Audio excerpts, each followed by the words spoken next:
welcomed by Warrant Officer Malan, who then explained to Warrant Officer Masha and I what had occurred. Thereafter, we started processing the scene. This took a few hours. Warrant Officer Masha and myself, between Warrant Officer Masha and myself, we agreed that ballistic analysis of Vereeniging crime scene was going to be conducted by me. It is a common practice for standby duty ballistic analysts to allocate crime scenes attended evenly to distribute the workload fairly. In this regard, I will be the one to complete the crime scene report for Vereeniging case. Warrant Officer Masha will then be allocated the subsequent crime scene and completed the related crime scene report. A total of 22 exhibits were identified at the Vereeniging crime scene, depicting in Annexure LIM1, namely 6 times AK-47 fired bullets, 10 times cartridge cases fired from 9mm pistol, 4 times bullets fired from another 9mm pistol, and 2 bullets core fired from an AK-47 assault rifle. From our observation and processing of the Vereeniging crime scene, we could tell that an AK-47 assault rifle had been used. However, there were no AK-47 cases at the scene. Captain, can you just pause there and just explain where you say that you could tell that an AK-47 assault rifle had been used? What do you mean by that?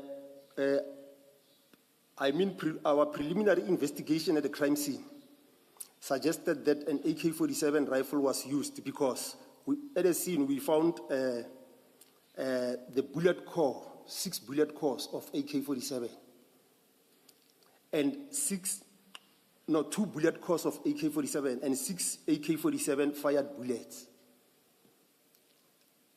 And I would expect to find the AK-47 cartridge cases because they should have been ejected at the scene, but there were no AK-47 cartridge cases at the scene. Can you explain a scenario why would, under what circumstances would the cartridges not be found, where now there is at least prima facie evidence that an AK-47 was fired, but the cartridges would not be found? Can you give us the scenario?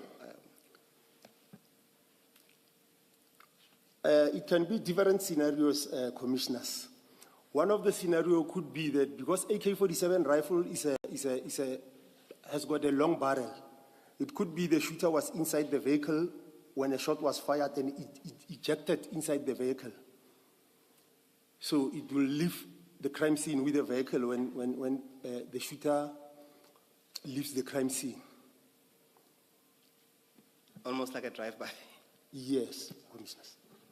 Thank you. You can continue at paragraph 15. Perhaps because you joined the commission very late and long after the evidence had commenced, we have testimony from witnesses, the detectives. We have testimony that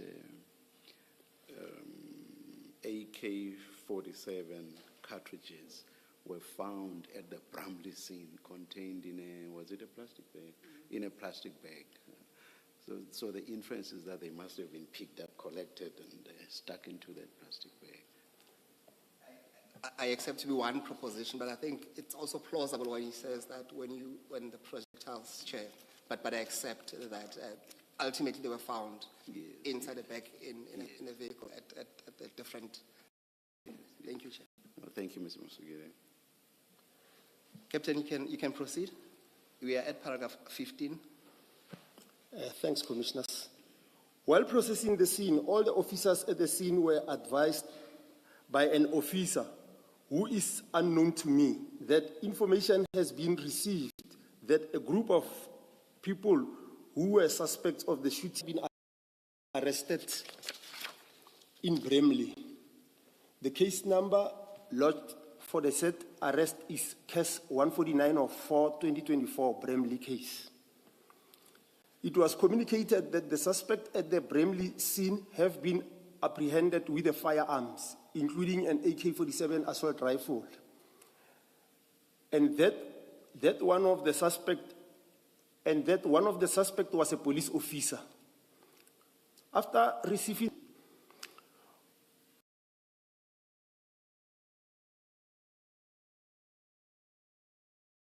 while